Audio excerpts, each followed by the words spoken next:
So I've been recruited to design gun sounds for Call of Duty Paint Ops, a Black Ops 3 mod that brings traditional paintball to multiplayer. It's a work in progress, and I'm still very new to the project.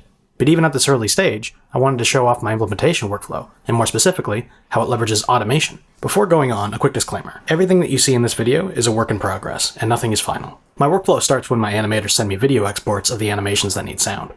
I can plug these videos into my DAW, Nuendo, and start designing sound effects that play nicely with them. As I go, I set up cycle markers for every sound and animation, often with several sounds per animation. Setting up the markers allows me to batch export all the sounds once they're done, but it also allows me to export their timecode positions, which, with a little math, allows me to determine which animation each sound belongs to, and which frame number it should start at. When I'm ready to playtest, I simply export the markers, export the sounds, and then run my custom import utility. The utility is a little console app I wrote specifically for this project. It scans my export folder, reads my marker file, then implements all the sounds for me, doing everything from relocating the audio files to modifying the associated animation data. To demonstrate, let's take a look at the first raise animation for the Tipman MP1. This gun is based off of a real paintball gun, and it's got this awesome folding shoulder stock that the player opens during the first pickup.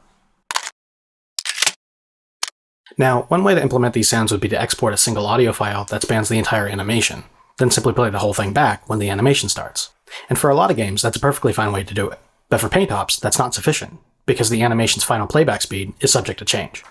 If you think about it, the length of any gun animation is more of a gameplay question than it is a cosmetic one. After all, the speed at which you can pick up a gun, reload it, and fire helps determine the weapon's place in the game's economy. So in the pursuit of balance, first-person shooter developers will tweak these stats a lot, sometimes even after the game is in the hands of the players. If I only used a single audio file for this entire animation, the sound effects would fall out of sync as soon as somebody tweaked the animation's playback speed. So this solution won't do. To address animation synchronization issues like this one, a lot of game engines will offer animation events, which is a way for the animations themselves to drive synchronized content. Black Ops 3's version of this is called note tracks, and you can set them in the asset property editor, one of the mod tools provided by Treyarch. For the first raise animation, I would trigger a gun grabbing sound effect on the first frame, then the sound of the stock unfolding on frame 28, and finally the sound of the handguard grab on frame 59.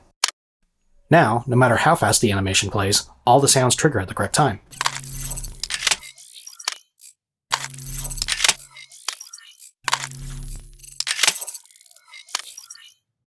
So at a basic level, this is what sound implementation looks like for animations in the Black Ops 3 mod, but it's also where we start talking about automation, because out of the box, setting all of this up is tedious. To add a newly created sound to a note track, you have to export the audio file from your DAW, then move the audio file to the game's sound assets folder, then add an alias for the sound using a text editor or a spreadsheet application, then open the associated animation in the asset property editor, then pick sound or 2D sound from this big long list of action types, then enter the sound's associated frame number, then enter the alias name you specified in step 3 without any confirmation that you spelled it right, then rebuild all the game assets, then sit on your hands for a minute and a half while the game launches and you can finally confirm that you didn't screw up steps 1 through 7. Yeah, I know. Thankfully, I can set the game to launch directly into a map, but after spending all that time setting up note tracks, the last thing I want to do is wait all that time to playtest, just to discover I have to rebuild everything due to an innocuous typo. I have a super low tolerance for this sort of a thing, so as soon as I understood how implementation worked in Black Ops 3, I immediately looked for ways to automate it. While I'm only a self-taught programmer, I've got a decent amount of experience with processing plain text data files. A few years ago, I wrote a C++ parser which interprets changes to source code, and last summer, I wrote a full-on GLSL preprocessor for my game engine, Enterprise. I knew that as long as I could get Nuendo to export the relevant data, I could reduce the implementation process to a few clicks. And that's what I did.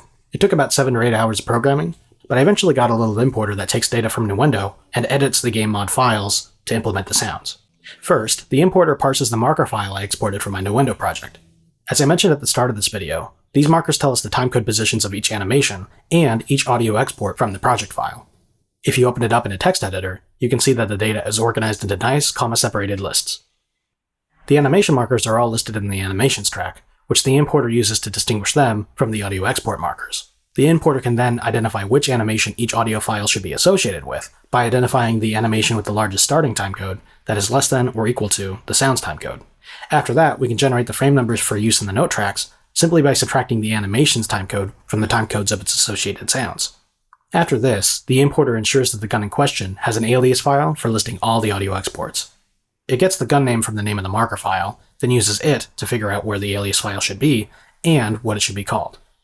If the file doesn't exist, it's created and linked to the mod automatically. Once it has the alias file, the importer scans it and creates any missing aliases. In addition to telling the engine where the audio files live, the aliases also contain all the mixing settings for each sound. For this reason, the importer will only ever add new aliases, and never modifies or deletes existing ones. Once the aliases have been set up, the importer copies the sound files themselves to the correct location in the mod's sound assets folder, where the mod tools can build them into sound banks. Finally comes the note tracks. This part was a bit tricky to program because there's no note tracks file. Instead, the animations, the models, the textures, they all live in a monolithic file called a GDT. Because the GDT contains basically everything about the gun, my importer tool needed to approach editing the file very carefully. Editing or deleting the wrong thing could mean breaking a whole bunch of other stuff.